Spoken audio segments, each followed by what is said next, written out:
Now, I've never told anyone outside my family that I grew up in an orphanage because I had a lot of shame and embarrassment to know that, look at you, Jennifer, you grew up in an orphanage. The gate opened and we are driving into Belmont and thinking, wow, Belmont is where I became a child and lived a child life. And one of my punishment was to go to the kitchen. Best punishment ever. My hurt was I wanted to see Dole. I wanted to see Dole. This is girly. This is my husband, and these are our children. And Dole, I'm still alive. Well, everyone, hello again. This is Jenny back on the control. Now, this is my happy day, my happy moment. We are in court, and the case has been called, or the children's court case has been called, and the verdict is we are going to be taken away from Andoris and placed in an orphanage. Happy times. Wondering as to what's ahead for us. So, we were not taken back to Andoris here. We were taken straight to Belmont. And on the route to Belmont was wonderful. Now, we approached Belmont and there is this massive place with many different houses. The gate opened and we are driving into Belmont and thinking, wow, where are we? What's going on? What's happening? And we were taken, there were several different buildings, and I was taken to one which was called Bethlehem. And I was greeted by a nun, and there were different mistresses running the, workers. And I was placed there. My brother was placed in one of the boys' home. You had Nazareth, Dominic Savio, and you had the big boys, for the bigger boys. And this is where my brother was placed. Now, on approach, you had a building on the left, which was the big boys department. You had a bakery. You have going traveling up. You had Fatima, which was for big girls. Fatima, all the houses had names.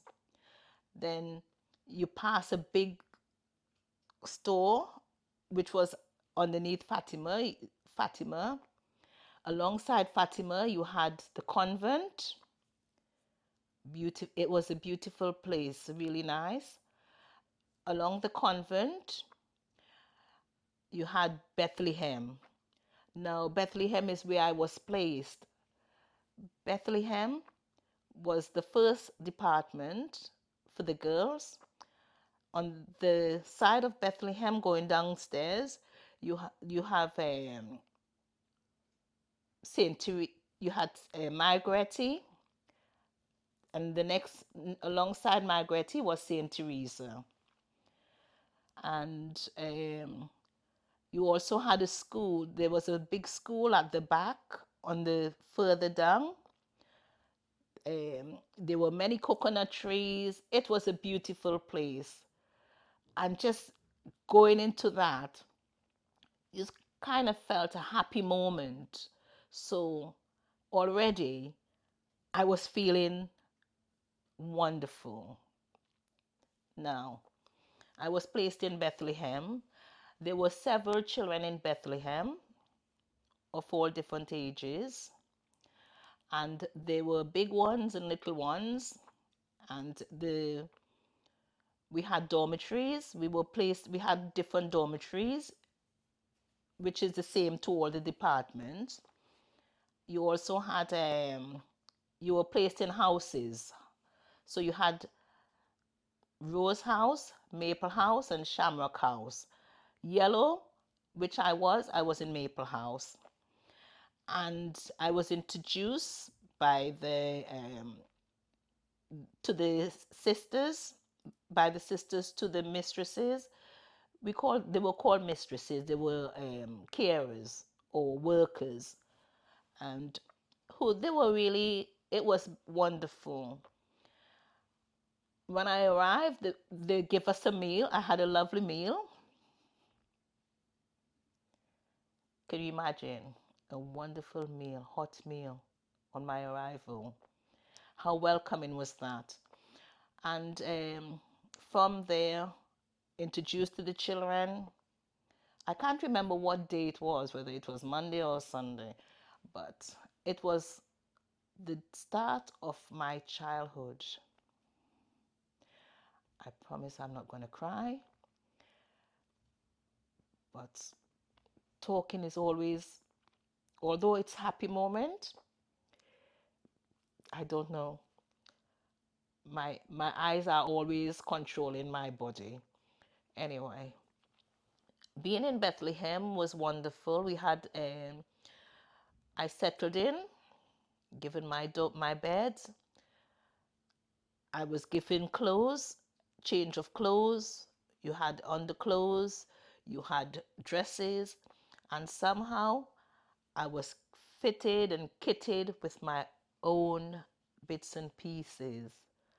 And life was the beginning of my childhood. Here I am, starting a new life around the age of 8 in a wonderful place called Belmont Orphanage. Now, I've never told anyone outside my family that I grew up in an orphanage because, like I said, I had a lot of shame and embarrassment to know that, look at you, Jennifer, you grew up in an orphanage. And you know, the stigma of being in an orphanage, well, that's what I thought anyway. People will look at me differently, but my life began there. My journey began in Belmont. My happy childhood began there. We were given, in the morning you woke up, you had a nice shower, you had your shower, you were given your toiletries, you were taken care of. My hair was combed by one of the mistresses or one of the other older girls. So each one looked after each other. And this is how life should have been for me. And fitting into that was something that I don't know. It's hard to explain anyway. But anyway, fitting into that life was, I don't know, because I was never used to someone caring for me in that way. But how do I explain it? Anyway, looking looking back now, life was great. I remember going to bed and we all had to kneel and say our prayer at night, which was a great thing. And I still remember those prayers that we all had to sit together at night before we went to bed. You woke up in the morning, you had your shower, then breakfast would come from the kitchen. From, like I said, you had a massive kitchen and you had workers who, the you each person from the department will go and pick their breakfast up, and they came in big trays. So each department went and we got our delivery for our breakfast. It wasn't far to walk, not even 10 minutes, because everything was quite close to the different department. So we had breakfast, we got ready for school and everything. We had to wash the dishes. We were all able to do it. We woke up early enough to wash dishes.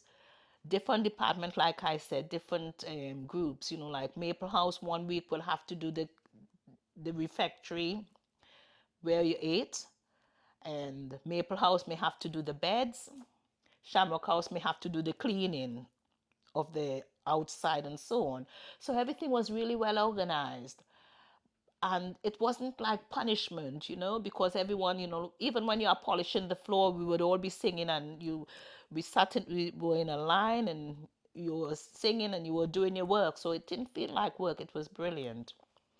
We went to school, which was the headmistress was a wonderful lady called Miss Sherry, um, and it was good. You went into your little kindergarten, and it was home. It was home. It was family unit, and we were well protected and cared for. But in the meantime, we got licks or beating. You go to school and you have your homework, and um, you had to do your timetables, and you would stand in front of the class and do your timetables. And if you don't know the timetable, you on the back of your legs. So you always had to learn fast. Life was good. The children were wonderful. When we came from school, we had our lunchtime, so we had our wonderful lunches after school. Around 3:30 or so, we would have a snack, and that would you also had a fruit with that snack. And even if you had a grapefruit, where the grapefruits were huge, you would share two people will share that fruit. But if it's an orange or satsuma or anything or a banana, you had that to yourself. So imagine from not eating a meal and going hungry and being beaten to have a meal in this way was amazing. We had games, we played together, we watched television on a weekend. Like funny enough, we used to watch on a Sunday songs of praise. We will all sit in the refectory in the hall. You had the refectory, then you had a big hall. So we would sit and watch things like songs of praise on a Sunday. So we watched television. We had television. We had life. We When Christmas came, we were given presents and going to school. One thing I must say, I used to fight. Um, I think it's because of not ever having attention. I was an attention seeking attention. So I used to anyone that I disagreed with, even as a tiddler, we would fight, and I was always in trouble actually, but attention seeking. That's what I was told. It's funny. The fighting was not bad fight, but I used to like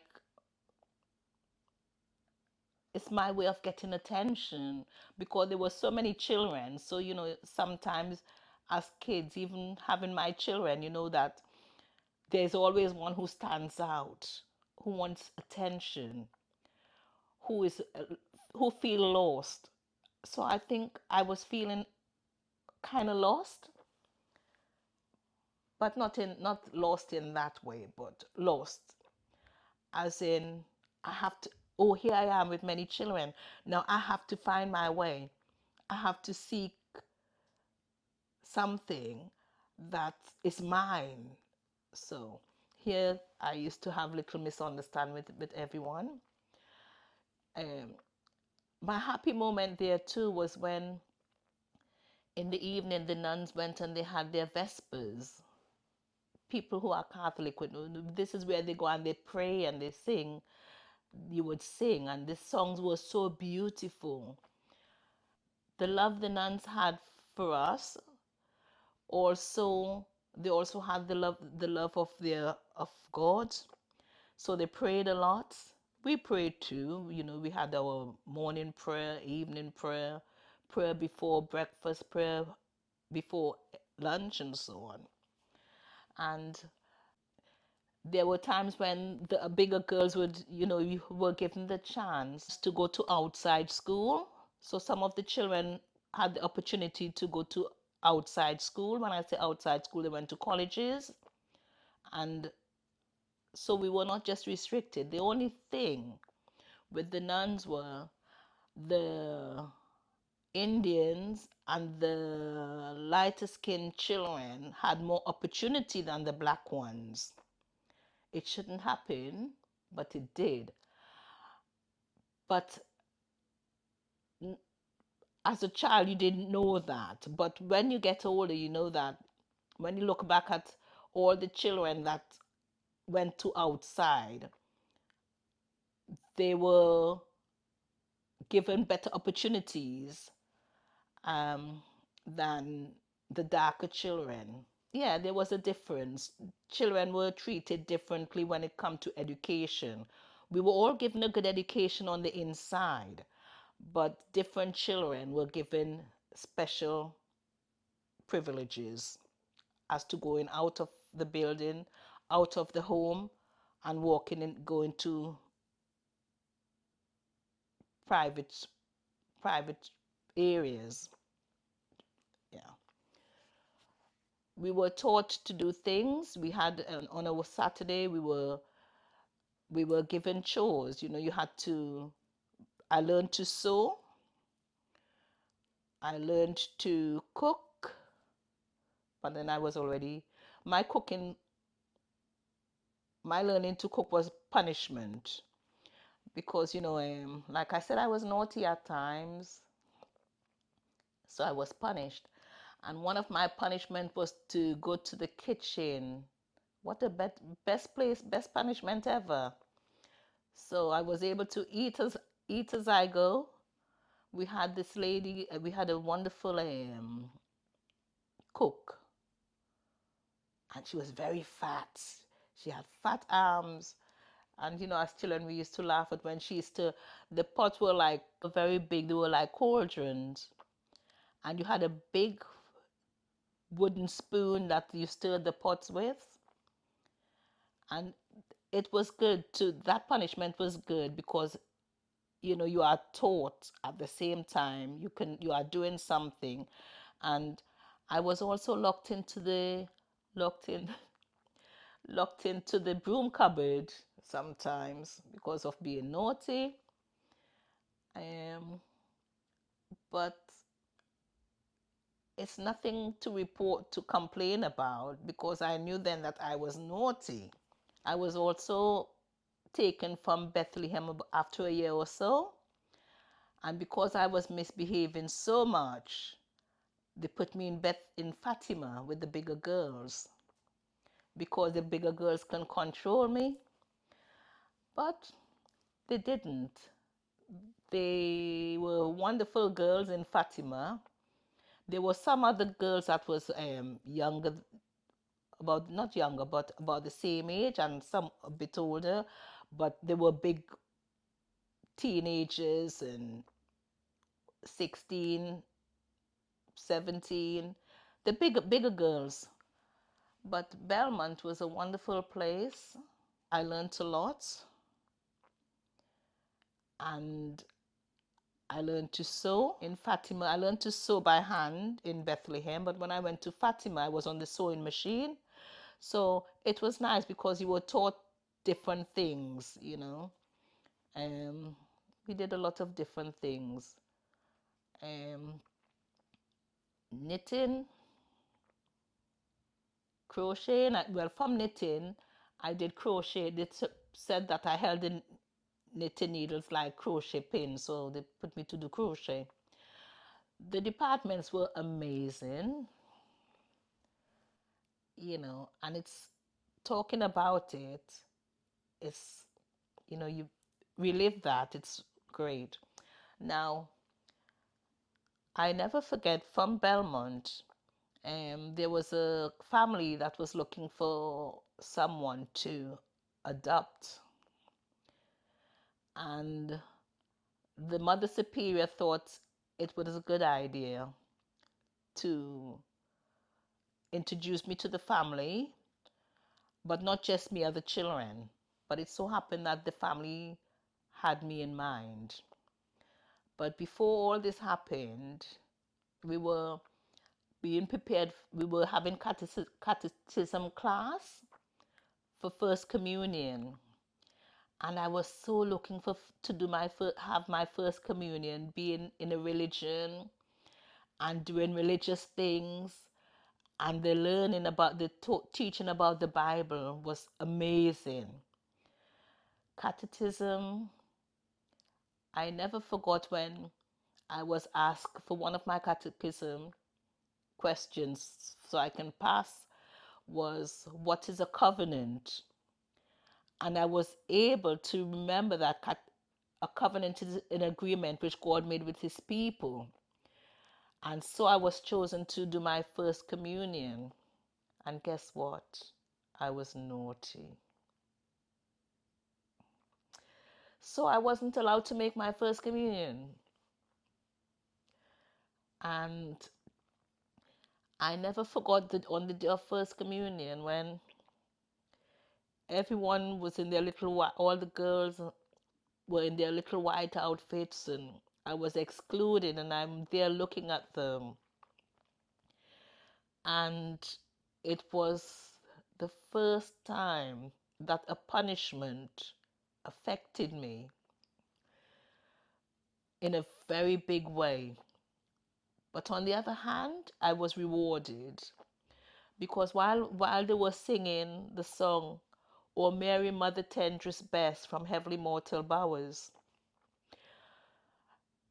I felt like I was floating, and I had this out of body experience, which was it was hard to describe.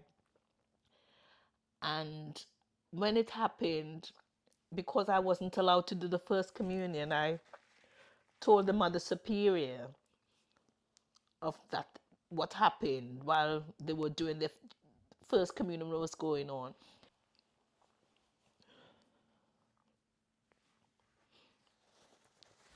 It was an experience that I would never forget. It was awesome.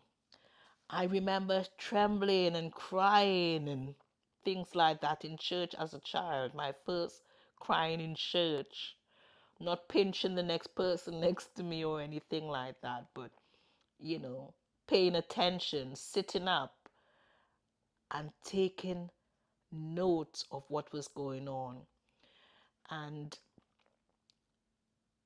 that has always stayed with me, that wonderful experience.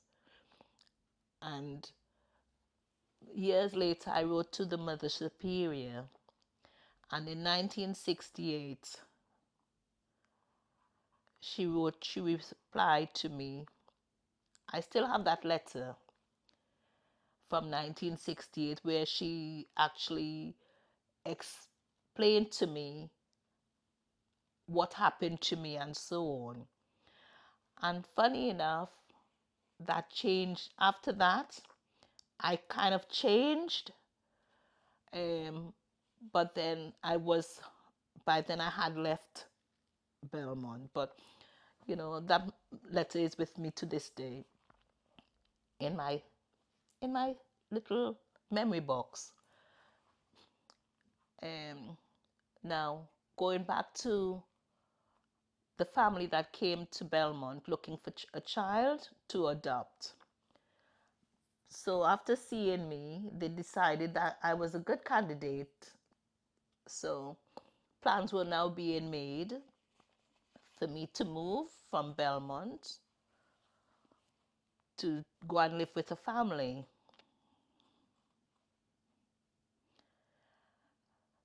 The day came and I then went to live in a place in Trinidad called Woodbrook.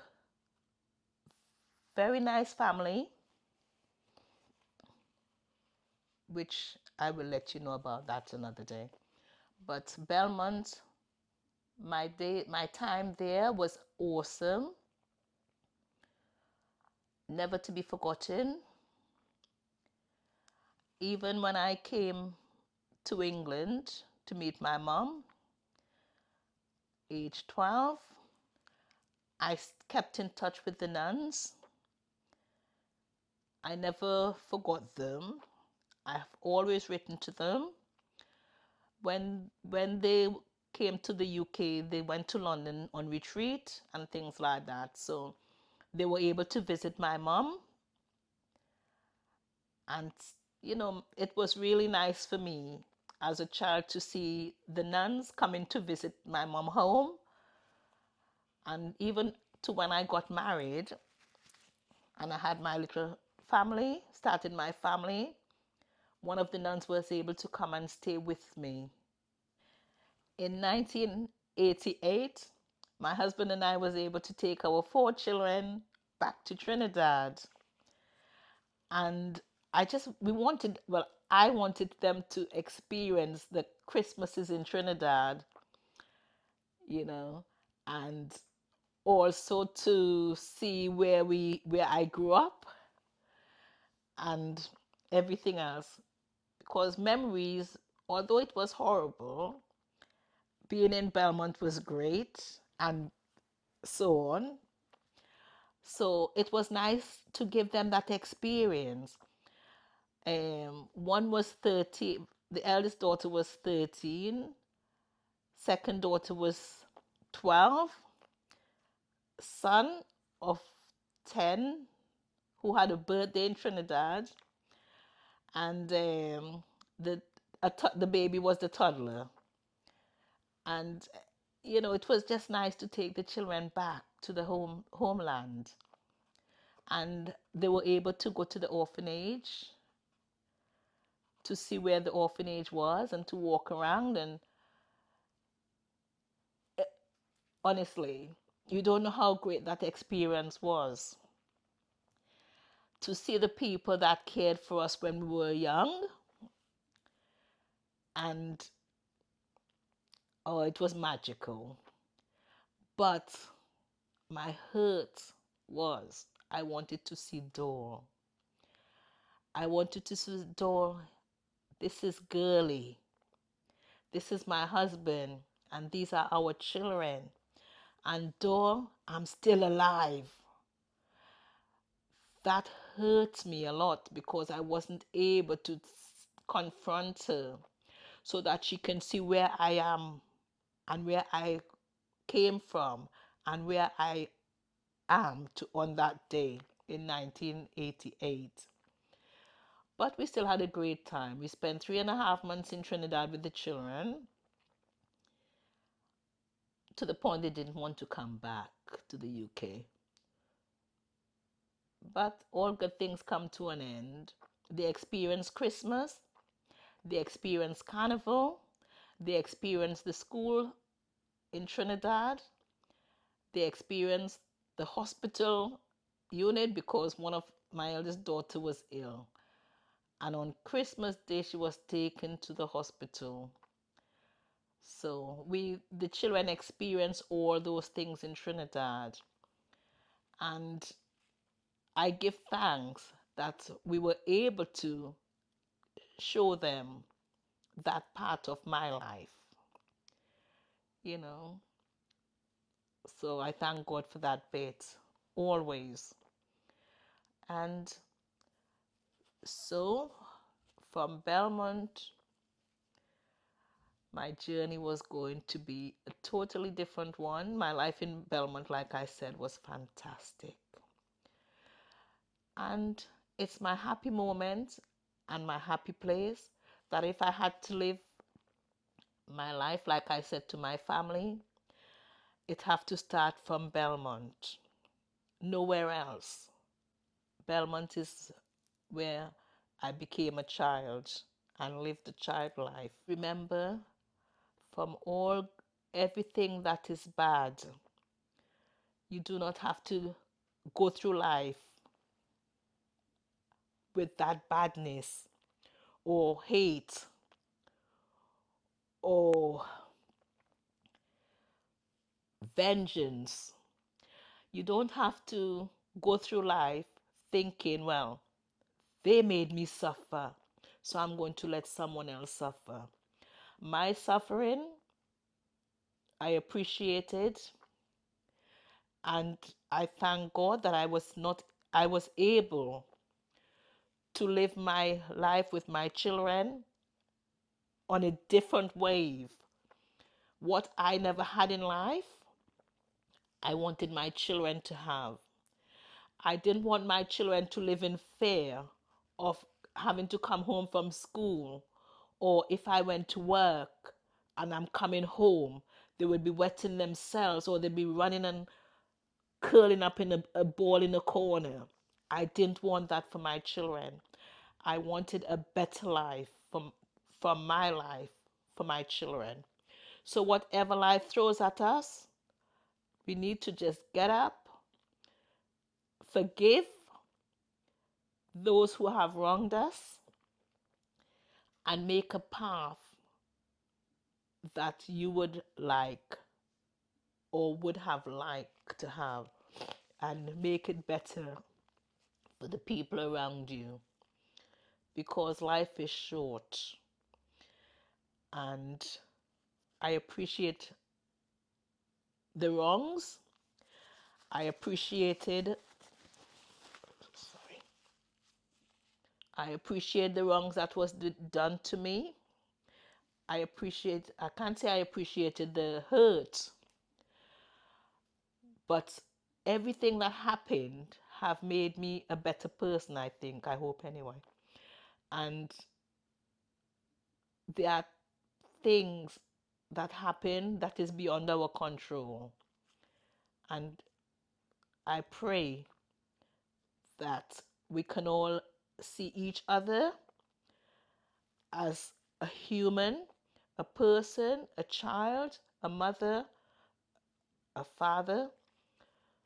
But please, whatever happened to you in life, let us all try and make life better for the next person that is walking. We don't want them to walk in our shoe. We knew what it was like then. So let us walk tall and make a better life for the next person alongside you. Thank you all very much. And you'll hear my journey to Woodbrook, Trinidad. Beautiful Woodbrook. Love you guys.